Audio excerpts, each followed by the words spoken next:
हरे कृष्णा, राधे राधे। स्वागत है आप सभी का गोविंद भजो चैनल पर। हमारे हिंदू धर्म में गुरु पूर्णिमा का विशेष महत्व है। शास्त्रों के अनुसार इसी दिन महर्षि वेदव्यास जी का जन्म हुआ था और आषाढ़ महीने में यह पूर्णिमा आती है, इसलिए इसे आषाढ़ी पूर्णिमा भी कहा जाता है। हिंदू धर्म में गुरुओं को देवताओं से भी ऊंचा दर्जा दिया गया है, इसलिए यह दिन भारतीयों के लिए बहुत खास होता है। गुरु पूर्णिमा के दिन लोग महर्षि वेदव्यास जी की पूजा करके अपने गुरुजनों का आशीर्वाद भी लेते हैं। कहा जाता है इस दिन गुरुओं की पूजा करने से उनकी विशेष कृपा प्राप्त होती है। अगर आप गुरु पूर्णिमा के दिन व्रत रखकर अपने गुरुजनों का आशीर्वाद पाना चाहते हैं तो आज आपको गुरु पूर्णिमा की कुछ पौराणिक कथाएं मैं सुनाने वाली हूँ, जिसमें आप जानेंगे कि किस प्रकार से एक शिष्य के जीवन में गुरु का महत्व होता है। पहली पौराणिक कथा के अनुसार महर्षि वेदव्यास जी को भगवान विष्णु का ही अंश माना गया है। वेदव्यास जी की माता का नाम सत्यवती और पिता का नाम ऋषि पाराशर था। महर्षि वेदव्यास जी की बचपन से ही अध्यात्म में बहुत रुचि थी। एक बार उन्होंने अपने माता पिता से प्रभु के दर्शन करने की इच्छा प्रकट की और वन में तपस्या करने की आज्ञा मांगी। वेदव्यास जी की माता ने यह बात सुनकर उन्हें वन में जाने से मना कर दिया। माँ की इस बात को सुनकर वेदव्यास जी वन में जाने का हठ करने लगे। वेदव्यास जी की जिद के कारण माता सत्यवती को उन्हें वन जाने की आज्ञा देनी ही पड़ी। जब वेदव्यास जी वन की ओर जा रहे थे तब उनकी माता ने उनसे कहा कि जब तुम्हें अपने घर की याद आए तो तुम वापस आ जाना। माता के इस वचन को सुनकर वेदव्यास जी वन की ओर चल पड़े। वन में जाकर उन्होंने बहुत कठिन तपस्या की। तब भगवान के आशीर्वाद से वेदव्यास जी को संस्कृत भाषा का ज्ञान हो गया। इसके बाद उन्होंने वेद, महाभारत, 18 महापुराण, ब्रह्म सूत्रों की रचना की। लोगों को वेदों का ज्ञान देने के कारण आज उन्हें गुरु पूर्णिमा के दिन प्रथम गुरु के रूप में हम याद करते हैं। गुरु पूर्णिमा का जब जब नाम आता है तब तब गुरु भक्त आरुणि का नाम भी लिया जाता है। और गुरु भक्त आरुणि की यह कथा अगर हो सके तो आप अपने घर के नन्हे मुन्ने बच्चों को भी जरूर सुनाना, क्योंकि इस कलयुग में हर रिश्ते में, रिश्तों के मान सम्मान में, मान मर्यादाओं में कमी आने लगी है। ऐसे में हर घर में गुरु भक्त आरुणि की कथा जरूर सुनाई जानी चाहिए। यह कथा तब की है जब आजकल की तरह स्कूल कॉलेज नहीं हुआ करते थे। तब छात्र शिक्षा पाने के लिए गुरुकुल में जाया करते थे, आश्रमों में जाया करते थे। तब महर्षि धौम्य के आश्रम में छात्र शिक्षा प्राप्ति के अलावा आश्रम के कामों में गुरु की सेवा भी किया करते थे। सबके काम बटे हुए थे। कोई कृषि का कार्य करता था, कोई पशुओं को चारा चराने का कार्य करता था, कोई बागवानी का कार्य किया करता था। सभी छात्र बड़ी प्रसन्नता से इन अलग अलग कामों की जिम्मेदारी उठाया करते थे। इन दिनों खेतों में धान की फसल बोई गई थी, जिसके लिए पानी की पर्याप्त मात्रा का खेतों में एकत्रित होना बहुत आवश्यक था। सभी वर्षा की बाट जो रहे थे, अर्थात वर्षा होने का इंतजार कर रहे थे। एक शाम बहुत तेज वर्षा हुई। आश्रम के सभी शिष्य बड़े प्रसन्न थे कि धान की खेती के लिए पर्याप्त पानी की व्यवस्था हो जाएगी, किंतु महर्षि धौम्य चिंतित थे। उन्हें भय था कि खेत की कमजोर मेड़ वर्षा की तेज बौछारों में कहीं टूट न जाए। अगर ऐसा हुआ तो खेतों में पानी टिक नहीं पाएगा। बिना पर्याप्त पानी की फसल भी बर्बाद हो जाएगी। शिष्यों ने जब महर्षि धौम्य के माथे पर चिंता की लकीरें देखी तो कारण पूछने लगे। महर्षि धौम्य ने अपनी चिंता उनके सामने व्यक्त कर दी। सभी शिष्य परेशान हुए तो किसी की समझ में नहीं आया कि ऐसे मौसम में क्या किया जाए। उन्हीं शिष्यों में आरुणि भी था। उसने महर्षि से खेत जाकर मेढ़ों को देखकर आने की आज्ञा मांगी। महर्षि ने उसे आज्ञा देते हुए कहा कि पुत्र, अगर खेतों की मेड़ टूट गई हो तो उसकी मरम्मत कर देना। खेत में पानी का जमा रहना बहुत जरूरी है। आरुणि अपने गुरु की आज्ञा लेकर भारी बारिश में खेत की ओर चल पड़ा। खेत में पहुंचकर उसने देखा कि खेत की मेड़ें टूट गई हैं। उनसे होकर खेत का पानी बाहर बह रहा है। आरुणि तुरंत प्रयास में जुट गया। उसने खेत के 3 तरफ की मेड़ें तुरंत मरम्मत कर दी।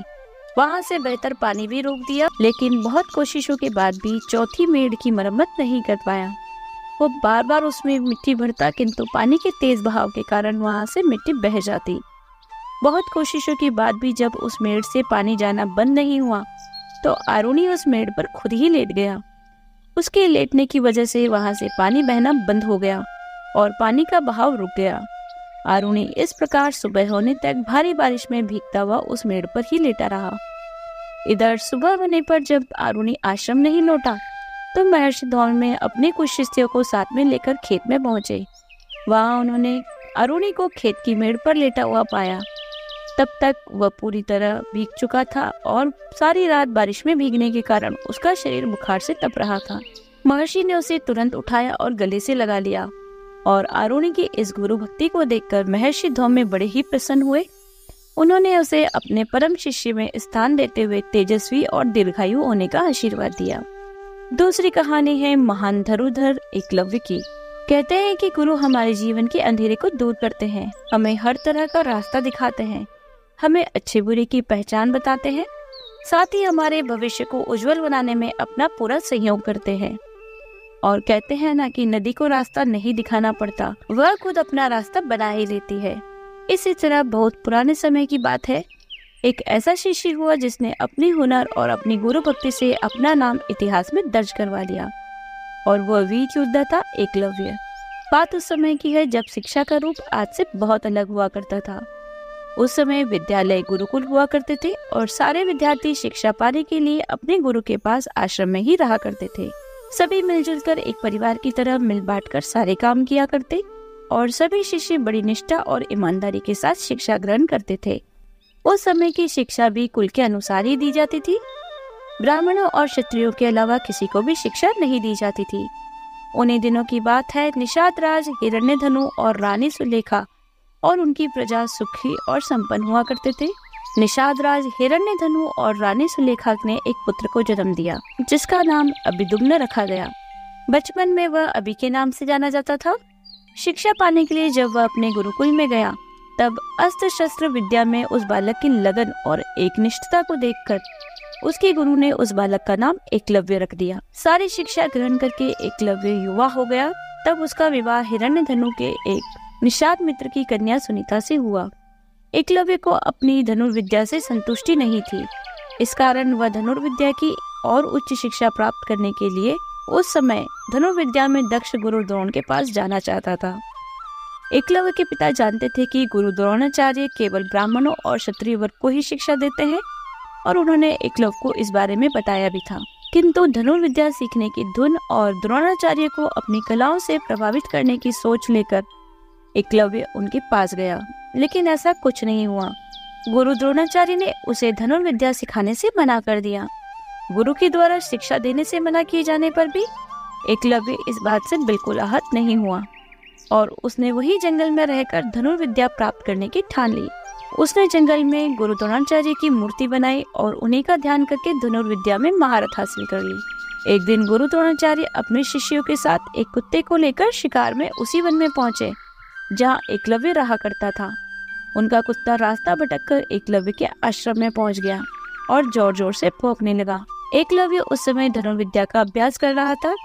कुत्ते के भौंकने की आवाज से उसकी साधना में बाधा पड़ रही थी, इसलिए उन्होंने ऐसे बाण चलाए कि कुत्ते को जरा सी भी खरोंच नहीं आई और उन बाणों से उस कुत्ते का पूरा मुंह बंद गया और उसने भौंकना भी बंद कर दिया। अब वह कुत्ता इसी प्रकार बाणों से भरे मुंह को लेकर अपने गुरु द्रोण के पास पहुंचा। गुरु द्रोण और शिष्य ऐसी श्रेष्ठ धनुर्विद्या को देखकर घोर आश्चर्य में पड़ गए। अब वे उस महान धनुर्धर को खोजते हुए एकलव्य के आश्रम में पहुंचे। पहुंचकर देखते हैं एकलव्य ऐसे ही बाण चला रहा है जो कोई परम वीर योद्धा भी नहीं चला सकता था, और यही बात द्रोणाचार्य जी के लिए चिंता का विषय बन गई। उन्होंने एकलव्य के सामने उनके गुरु के बारे में जानने की जिज्ञासा दिखाई तो एकलव्य ने उन्हें वह प्रतिमा दिखलाई। उसे देखकर उन्हें आश्चर्य हुआ कि द्रोणाचार्य को मानस गुरु मानकर अर्थात मन में ही उनका ध्यान करके एकलव्य ने खुद ही अपने प्रयास से अपने अभ्यास से यह विद्या प्राप्त की है। अपनी प्रतिमा को देखकर गुरु द्रोण ने कहा, अगर तुम मुझे अपना गुरु मानते हो तो मुझे गुरु दक्षिणा भी दो। एकलव्य ने तो अपने प्राण तक देने की बात सोच ली। गुरु दक्षिणा में गुरु द्रोण ने एकलव्य से उसके अंगूठे की मांग की, जिससे एकलव्य सबसे श्रेष्ठ धनुर्धर ना बन पाए, क्योंकि अगर ऐसा हुआ तो अर्जुन को महान धनुर्धर बनाने का जो वचन उन्होंने दिया था वह झूठा हो जाएगा। और एकलव्य ने भी बिना हिचकिचाहट अपना अंगूठा गुरु को समर्पित कर दिया। एकलव्य की इस गुरु भक्ति से गुरु द्रोण बहुत प्रसन्न हुए और उन्होंने एकलव्य को आशीर्वाद दिया। साथ ही कहा कि आज के बाद इतिहास में जब जब गुरु भक्ति का नाम आएगा तो एकलव्य की गुरु भक्ति का नाम सबसे पहले लिया जाएगा। तो यह थी कुछ कथाएं गुरु भक्ति से उत्प्रोत। उम्मीद करती हूँ आपको वीडियो अच्छी लगी होगी। यदि वीडियो अच्छी लगी हो तो लाइक कीजिए, शेयर कीजिए, कमेंट कीजिए। यदि आप चैनल पर नए हैं तो चैनल को सब्सक्राइब कर लीजिए, बेल आइकन को प्रेस कर दीजिए, जिससे नए वीडियोस की नोटिफिकेशन आपको तुरंत मिल जाए।